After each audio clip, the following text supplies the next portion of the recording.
A Gênese. Capítulo 18.1. Sinais dos tempos.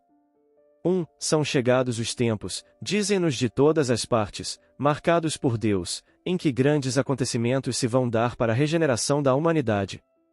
Em que sentido se devem entender essas palavras proféticas?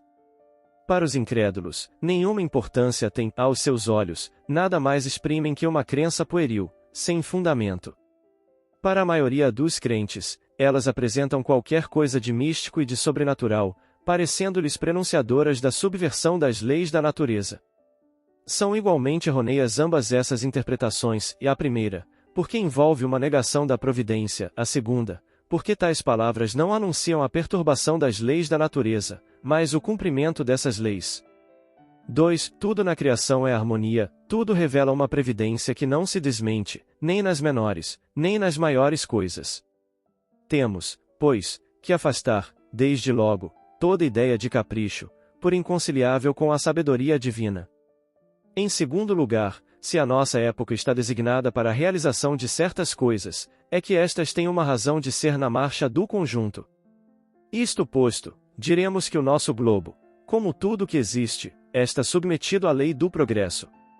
Ele progride, fisicamente, pela transformação dos elementos que o compõem e, moralmente, pela depuração dos espíritos encarnados e desencarnados que o povoam. Ambos esses progressos se realizam paralelamente, porquanto o melhoramento da habitação guarda relação com o do habitante. Fisicamente, o globo terráqueo ha experimentado transformações que a ciência tem comprovado e que o tornaram sucessivamente habitável por seres cada vez mais aperfeiçoados. Moralmente, a humanidade progride pelo desenvolvimento da inteligência, do senso moral e do abrandamento dos costumes. Ao mesmo tempo que o melhoramento do globo se opera sob a ação das forças materiais, os homens para isso concorrem pelos esforços de sua inteligência. Saneiam as regiões insalubres, tornam mais fáceis as comunicações e mais produtiva a terra.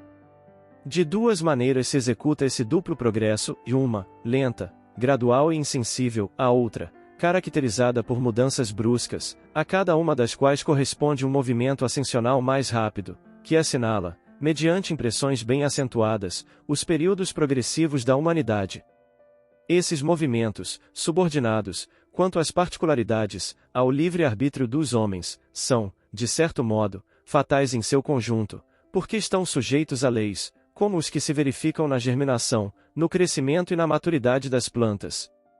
Por isso é que o movimento progressivo se efetua, às vezes, de modo parcial, isto é, limitado a uma raça ou a uma nação, doutras vezes, de modo geral.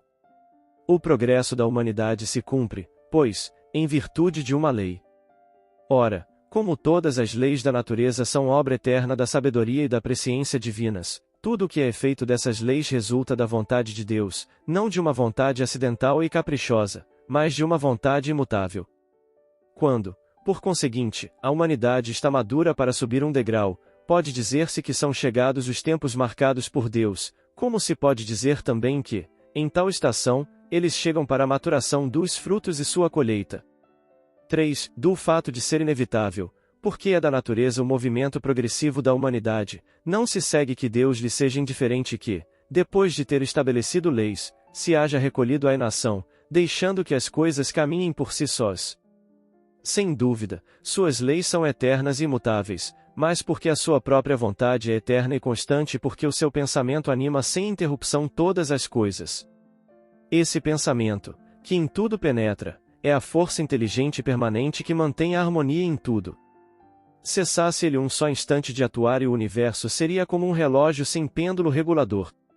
Deus, pois, vela incessantemente pela execução de suas leis e os espíritos que povoam o espaço são seus ministros, encarregados de atender aos pormenores, dentro de atribuições que correspondem ao grau de adiantamento que tenham alcançado. 4. O universo é, ao mesmo tempo, um mecanismo incomensurável, acionado por um número incontável de inteligências, e um imenso governo em o qual cada ser inteligente tem a sua parte de ação sob as vistas do soberano Senhor, cuja vontade única mantém por toda parte a unidade.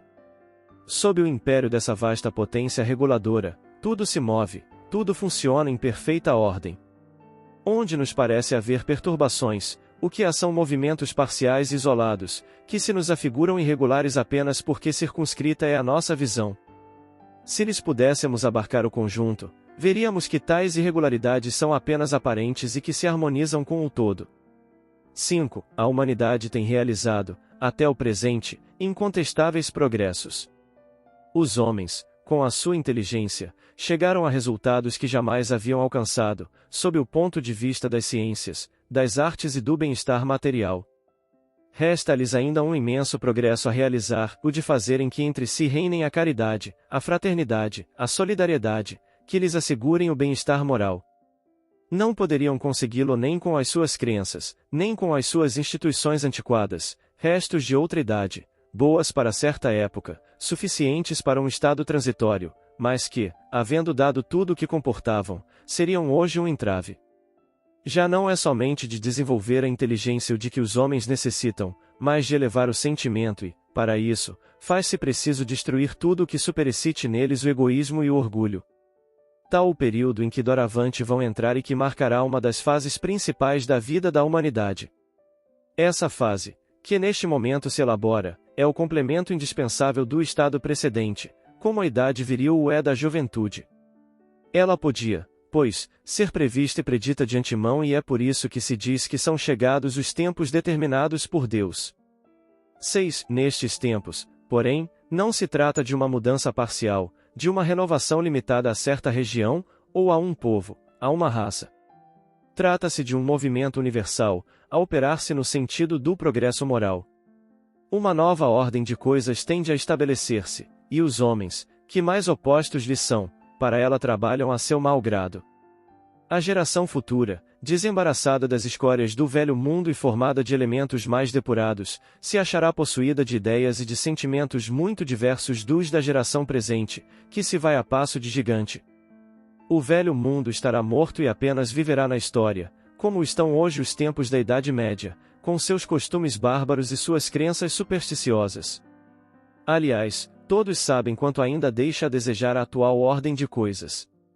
Depois de se haver, de certo modo, considerado todo o bem-estar material, produto da inteligência, logra-se compreender que o complemento desse bem-estar somente pode achar-se no desenvolvimento moral. Quanto mais se avança, tanto mais se sente o que falta, sem que, entretanto, se possa ainda definir claramente o que seja, e é isso efeito do trabalho íntimo que se opera em prol da regeneração. Surgem desejos, aspirações, que são como que o pressentimento de um estado melhor. 7. Mas uma mudança tão radical como a que se está elaborando não pode realizar-se sem comoções.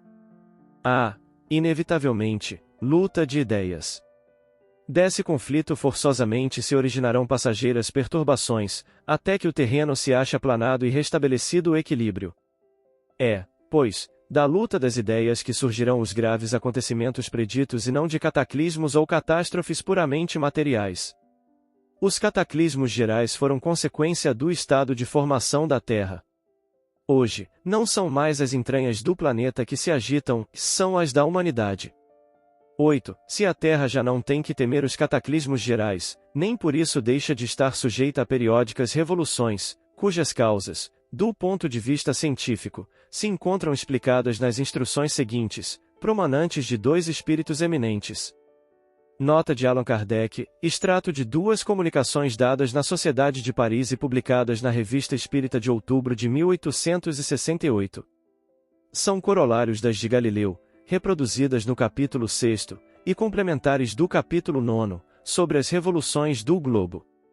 Cada corpo celeste, além das leis simples que presidem a divisão dos dias e das noites, das estações etc., experimenta revoluções que demandam milhares de séculos para sua realização completa, porém que, como as revoluções mais breves, passam por todos os períodos, desde o de nascimento até o de um máximo de efeito, após o qual há decrescimento, até o limite extremo, para recomeçar em seguida o percurso das mesmas fases. O homem apenas apreende as fases de duração relativamente curta e cuja periodicidade ele pode comprovar. Algumas, no entanto, há que abrangem longas gerações de seres, e até, sucessões de raças, revoluções essas cujos efeitos, conseguintemente, se lhe apresentam com caráter de novidade e de espontaneidade, ao passo que, se seu olhar pudesse projetar-se para trás alguns milhares de séculos, veria, entre aqueles mesmos efeitos e suas causas, uma correlação de que nem suspeita. Esses períodos que, pela sua extensão relativa, confundem a imaginação dos humanos, não são, contudo, mais do que instantes na duração eterna. Num mesmo sistema planetário, todos os corpos que o constituem reagem uns sobre os outros, todas as influências físicas são nele solidárias e nenhum só há, dos efeitos que designais pelo nome de grandes perturbações, que não seja a consequência da componente das influências de todo o sistema. Vou mais longe, e digo que os sistemas planetários reagem uns sobre os outros, na razão da proximidade ou do afastamento resultantes do movimento de translação deles, através das miríades de sistemas que compõem a nossa nebulosa. Ainda vou mais longe, e digo que a nossa nebulosa, que é um como arquipélago na imensidade, tendo também seu movimento de translação através das miríades de nebulosas, sofre a influência das de que ela se aproxima. De sorte que as nebulosas reagem sobre as nebulosas, os sistemas reagem sobre os sistemas, como os planetas reagem sobre os planetas, como os elementos de cada planeta reagem uns sobre os outros e assim sucessivamente até o átomo. Daí, em cada mundo, revoluções locais ou gerais, que se não parecem perturbações porque a brevidade da vida não permite se lhes percebam mais do que os efeitos parciais. A matéria orgânica não poderia escapar a essas influências, as perturbações que ela sofre podem, pois, alterar o estado físico dos seres vivos e determinar algumas dessas enfermidades que atacam de modo geral as plantas, os animais e os homens, enfermidades que, como todos os flagelos, são, para a inteligência humana, um estimulante que a impele, por força da necessidade, a procurar meios de os combater e a descobrir leis da natureza. Mas a matéria orgânica, a seu turno, reage sobre o espírito. Este, pelo seu contato e sua ligação íntima com os elementos materiais, também sofre influências que lhe modificam as disposições, sem, no entanto, privá-lo do livre-arbítrio, que lhe sobreexcitam ou atenuam a atividade e que, pois, contribuem para o seu desenvolvimento. A efervescência que por vezes se manifesta em toda uma população, entre os homens de uma mesma raça, não é coisa fortuita, nem resultado de um capricho, tem sua causa nas leis da natureza. Essa efervescência, inconsciente a princípio, não passando de vago desejo, de aspiração indefinida por alguma coisa melhor, de certa necessidade de mudança, traduz-se por uma surda agitação, depois por atos que levam às revoluções sociais, que, acreditai-o, também têm sua periodicidade, como as revoluções físicas, pois que tudo se encadeia.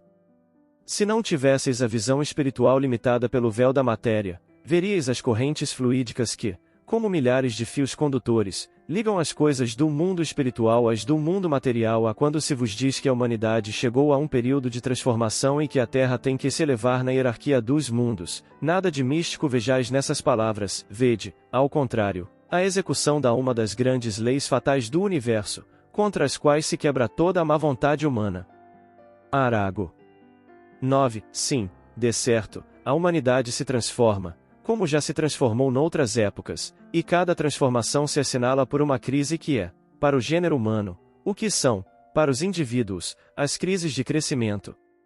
Aquelas se tornam, muitas vezes, penosas, dolorosas, e arrebatam consigo as gerações e as instituições, mas, são sempre seguidas de uma fase de progresso material e moral.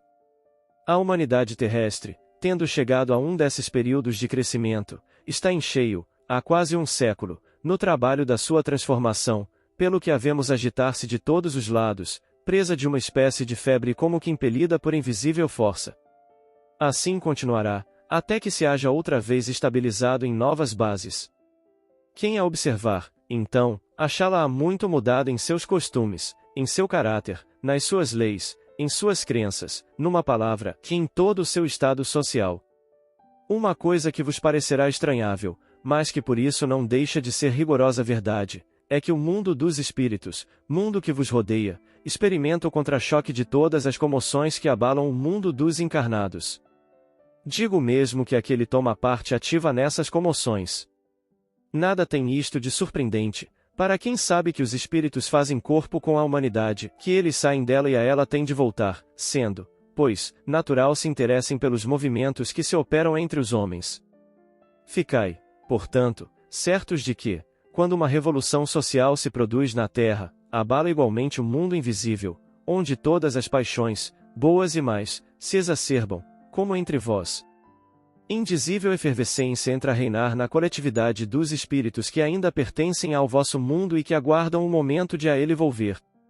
A agitação dos encarnados e desencarnados se juntam às vezes, e frequentemente mesmo, já que tudo se conjuga em a natureza, as perturbações dos elementos físicos. Dá-se então, durante algum tempo, verdadeira confusão geral, mas que passa como furacão, após o qual o céu volta a estar sereno, e a humanidade, reconstituída sobre novas bases, imbuída de novas ideias, começa a percorrer nova etapa de progresso. É no período que ora se inicia que o Espiritismo florescerá e dará frutos. Trabalhais, portanto, mais para o futuro, do que para o presente. Era, porém, necessário que esses trabalhos se preparassem antecipadamente, porque eles traçam as sendas da regeneração, pela unificação e racionalidade das crenças. Ditosos os que deles aproveitam desde já. Tantas penas se pouparão esses, quantos forem os proveitos que deles aufiram. Doutor Belry. 10. Do que precede resulta que, em consequência do movimento de translação que executam no espaço, os corpos celestes exercem, uns sobre os outros, maior ou menor influência, conforme a proximidade em que se achem entre si e as suas respectivas posições, que essa influência pode acarretar uma perturbação momentânea aos seus elementos constitutivos e modificar as condições de vitalidade dos seus habitantes, que a regularidade dos movimentos determina a volta periódica das mesmas causas e dos mesmos efeitos, que, se demasiado curta é a duração de certos períodos para que os homens os apreciem, outros veem passar gerações e raças que deles não se apercebem e às quais se afigura normal o estado de coisas que observam. Ao contrário, as gerações contemporâneas da transição lhes sofrem o contra-choque e tudo lhes parece fora das leis ordinárias. Essas gerações veem uma causa sobrenatural, maravilhosa, miraculosa no que, em realidade, mais não é do que a execução das leis da natureza. Se, pelo encadeamento e a solidariedade das causas e dos efeitos, os períodos de renovação moral da humanidade coincidem, como tudo leva a crer, com as revoluções físicas do globo, podem os referidos períodos ser acompanhados ou precedidos de fenômenos naturais, insólitos para os que com eles não se acham familiarizados, de meteoros que parecem estranhos, de recrudescência e intensificação desusadas dos flagelos destruidores, que não são nem causa, nem presságios sobrenaturais, mas uma consequência do movimento geral que se opera no mundo físico e no mundo moral. Anunciando a época de renovação que se havia de abrir para a humanidade e determinar o fim do velho mundo, a Jesus, pois, foi lícito dizer que ela se assinalaria por fenômenos extraordinários, tremores de terra, flagelos diversos, sinais no céu, que mais não são do que meteoros, sem a aberrogação das leis naturais. O vulgo, porém, ignorante, viu nessas palavras a predição de fatos miraculosos. Nota de Allan Kardec: a terrível epidemia que, de 1866 a 1868, dizimou a população da Ilha Maurício, teve a precedê-la tão extraordinária e tão abundante chuva de estrelas cadentes, em novembro de 1866, que aterrorizou os habitantes daquela ilha. A partir desse momento, a doença, que reinava desde alguns meses de forma muito benigna, se transformou em verdadeiro flagelo devastador.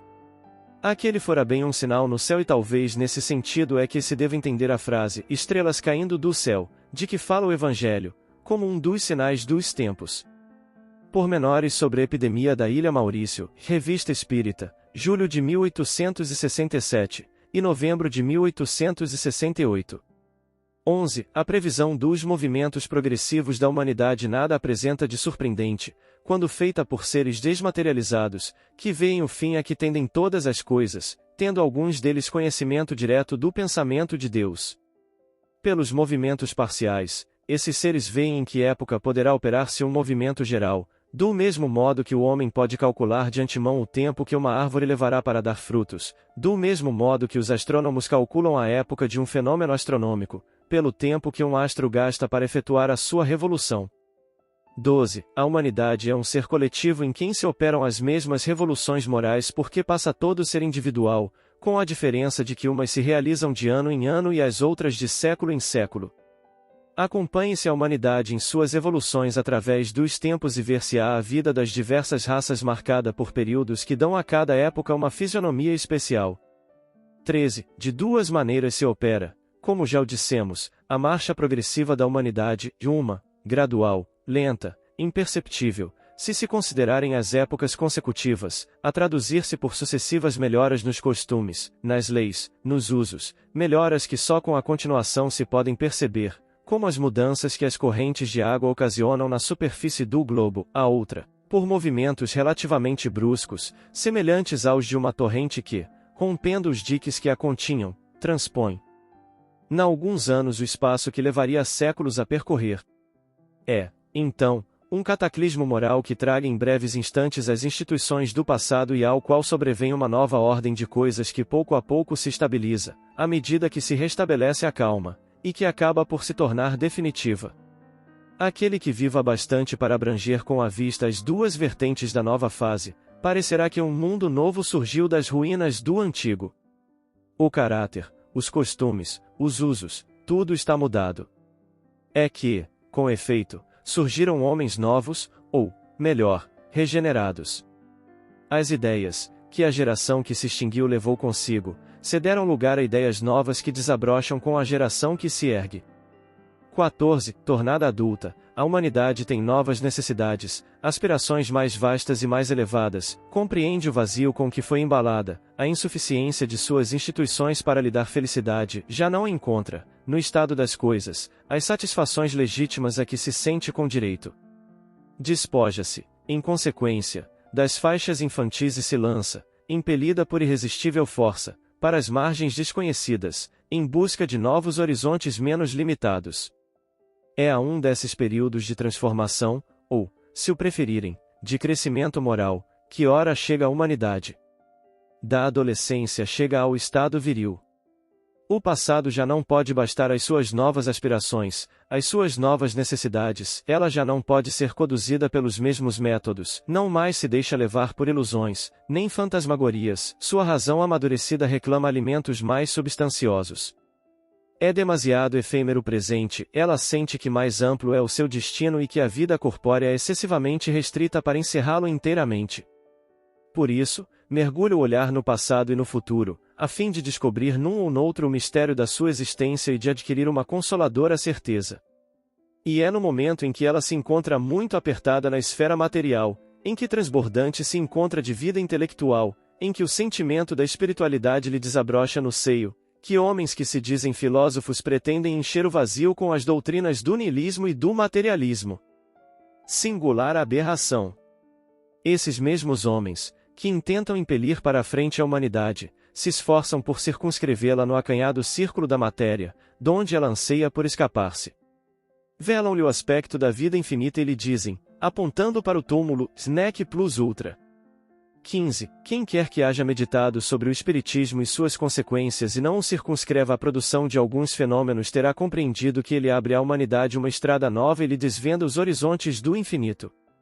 Iniciando-a nos mistérios do mundo invisível, mostra-lhe o seu verdadeiro papel na criação, papel perpetuamente ativo, tanto no estado espiritual, como no estado corporal. O homem já não caminha às cegas, sabe de onde vem, para onde vai e por que está na terra. O futuro se lhe revela em sua realidade, despojado dos prejuízos da ignorância e da superstição.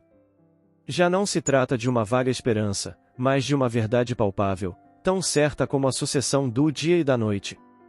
Ele sabe que o seu ser não se acha limitado a alguns instantes de uma existência transitória, que a vida espiritual não se interrompe por efeito da morte, que já viveu e tornará a viver e que nada se perde do que haja ganho em perfeição, em suas existências anteriores depara com a razão do que é hoje e reconhece que, e do que ele é hoje, qual se fez a si mesmo, poderá deduzir o que virá a ser um dia.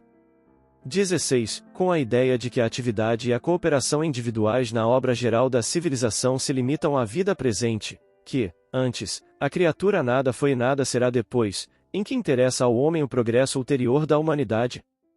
Que lhe importa que no futuro os povos sejam mais bem governados, mais ditosos, mais esclarecidos, melhores uns para com os outros? Não fica perdido para ele todo o progresso, pois que deste nenhum proveito tirará? De que lhe serve trabalhar para os que hão de vir depois, se nunca lhe será dado conhecê-los, se os seus pósteros serão criaturas novas, que pouco depois voltarão por sua vez ao nada? Sob o domínio da negação do futuro individual, tudo forçosamente se amesquinha às insignificantes proporções do momento e da personalidade. Entretanto, que amplitude, ao contrário, dá ao pensamento do homem a certeza da perpetuidade do seu ser espiritual. Que de mais racional, de mais grandioso, de mais digno do Criador do que a lei segundo a qual a vida espiritual e a vida corpórea são apenas dois modos de existência, que se alternam para a realização do progresso. Que de mais justo há e de mais consolador do que a ideia de estarem os mesmos seres a progredir incessantemente, primeiro, pelas gerações de um mesmo mundo, de mundo em mundo depois, até a perfeição, sem solução de continuidade. Todas as ações têm, então, uma finalidade, porquanto, trabalhando para todos, cada um trabalha para si reciprocamente, de sorte que nunca se podem considerar infecundos nem o progresso individual, nem o progresso coletivo. De ambos esses progressos aproveitarão as gerações e as individualidades por vindouras, que outras não virão a ser senão as gerações e as individualidades passadas, em mais alto grau de adiantamento. 17. A fraternidade será a pedra angular da nova ordem social, mas, não há fraternidade real, sólida, efetiva, se não assente em base inabalável e essa base é a fé. Não há fé em tais ou tais dogmas particulares, que mudam com os tempos e os povos e que mutuamente se apedrejam, porquanto, anatematizando-se uns aos outros, alimentam o antagonismo, mas a fé nos princípios fundamentais que toda a gente pode aceitar e aceitará, e Deus, a alma, o futuro, o progresso individual indefinito, a perpetuidade das relações entre os seres. Quando todos os homens estiverem convencidos de que Deus é o mesmo para todos, de que esse Deus, soberanamente justo e bom, nada de injusto pode querer que não dele, porém dos homens vem o mal, todos se considerarão filhos do mesmo Pai e se estenderão as mãos uns aos outros. Essa fé que o Espiritismo faculta e que doravante será o eixo em torno do qual girará o gênero humano, quaisquer que sejam os cultos e as crenças particulares. 18. O progresso intelectual realizado até o presente, nas mais largas proporções, constitui um grande passo e marca uma primeira fase no avanço geral da humanidade, impotente, porém, ele é para regenerá-la. Enquanto o orgulho e o egoísmo dominarem, o homem se servirá da sua inteligência e dos seus conhecimentos para satisfazer as suas paixões e aos seus interesses pessoais, razão por que os apliquem a aperfeiçoar os meios de prejudicar os seus semelhantes e de os destruir. 19. Somente o progresso moral pode assegurar aos homens a felicidade na terra, refreando as paixões mais, somente esse progresso pode fazer que entre os homens reinem a concórdia, a paz, a fraternidade. Será ele que deitará por terra as barreiras que separam os povos, que fará caiam os preconceitos de casta e se calem os antagonismos de seitas, ensinando os homens a se considerarem irmãos que têm por dever auxiliarem-se mutuamente e não destinados a viver à custa uns dos outros. Será ainda o progresso moral que, secundado então pelo da inteligência, confundirá os homens numa mesma crença fundada nas verdades eternas, não sujeitas a controvérsias, e em consequência, aceitáveis por todos. A unidade de crença será o laço mais forte, o fundamento mais sólido da fraternidade universal, obstada, desde todos os tempos pelos antagonismos religiosos que dividem os povos e as famílias, que fazem sejam uns, os dissidentes, vistos, pelos outros, como inimigos a serem evitados, combatidos, exterminados, em vez de irmãos a serem amados. 20. Semelhante estado de coisas pressupõe uma mudança radical no sentimento das massas, um progresso geral que não se podia realizar senão fora do círculo das ideias acanhadas e corriqueiras que fomentam o egoísmo. Em diversas épocas, homens de escola procuraram impelir a humanidade por esse caminho, mas, ainda muito jovem, ela se conservou surda e os ensinamentos que eles ministraram foram como a boa semente caída no pedregulho. Hoje, a humanidade está madura para lançar o olhar a alturas que nunca tentou divisar, a fim de nutrir-se de ideias mais amplas e compreender o que antes não compreendia.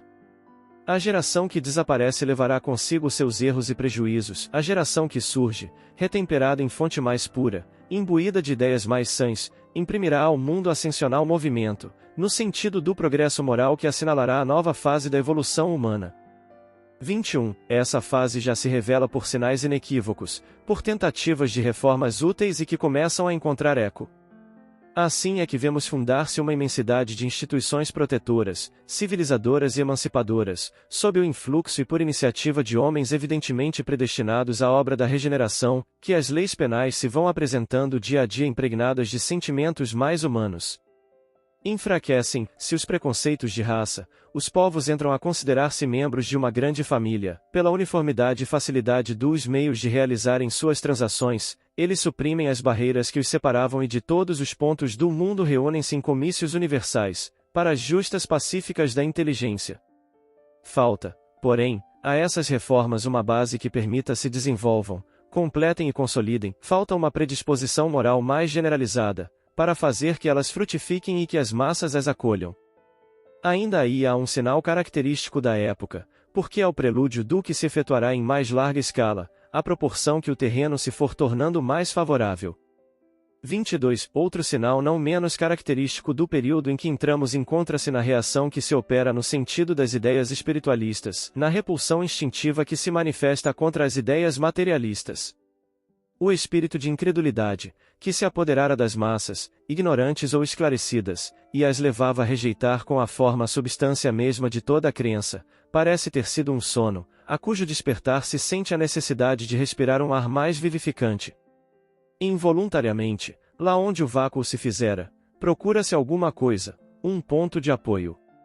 23. Se supusermos possuída desses sentimentos a maioria dos homens, poderemos facilmente imaginar as modificações que daí decorrerão para as relações sociais. Todos terão por divisa caridade, fraternidade, benevolência para com todos, tolerância para todas as crenças.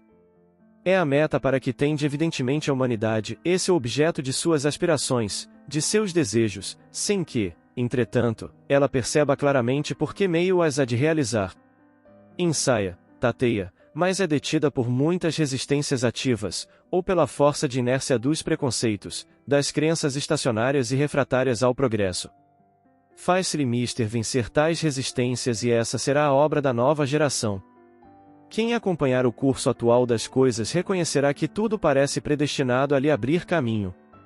Ela terá por si a dupla força do número e das ideias, e de acréscimo, a experiência do passado. 24. A nova geração marchará, pois, para a realização de todas as ideias humanitárias compatíveis com o grau de adiantamento a que houver chegado. Avançando para o mesmo alvo e realizando seus objetivos, o Espiritismo se encontrará com ela no mesmo terreno. Aos homens progressistas se deparará nas ideias espíritas poderosa alavanca e o Espiritismo achará, nos novos homens, espíritos inteiramente dispostos a acolhê-lo. Dado esse estado de coisas, que poderão fazer os que entendam de opor-se-lhe? 25. O Espiritismo não cria a renovação social, a madureza da humanidade é que fará dessa renovação uma necessidade. Pelo seu poder moralizador, por suas tendências progressistas, pela amplitude de suas vistas, pela generalidade das questões que abrange, o Espiritismo é mais apto, do que qualquer outra doutrina, a secundar o movimento de regeneração, por isso, é ele contemporâneo desse movimento. Surgiu na hora em que podia ser de utilidade, visto que também para ele os tempos são chegados. Se viera mais cedo, teria esbarrado em obstáculos insuperáveis, ou houvera inevitavelmente sucumbido, porque, satisfeitos com o que tinham, os homens ainda não sentiriam falta do que ele lhes traz.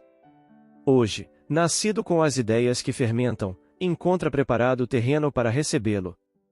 Os espíritos cansados da dúvida e da incerteza, horrorizados com o abismo que se lhes abre à frente, o acolhem como âncora de salvação e consolação suprema. 26. Grande, por certo, é ainda o número dos retardatários, mas, que podem eles contra a onda que se alteia, se não atirar-lhe algumas pedras? Essa onda é a geração que surge, ao passo que eles se somem com a geração que vai desaparecendo todos os dias a passos largos. Até lá, porém, eles defenderão palmo a palmo o terreno. Haverá, portanto, uma luta inevitável, mas luta desigual, porque é a do passado decrépito, a cair em frangalhos, contra o futuro juvenil. Será a luta da estagnação contra o progresso, da criatura contra a vontade do Criador, uma vez que chegados são os tempos por ele determinados.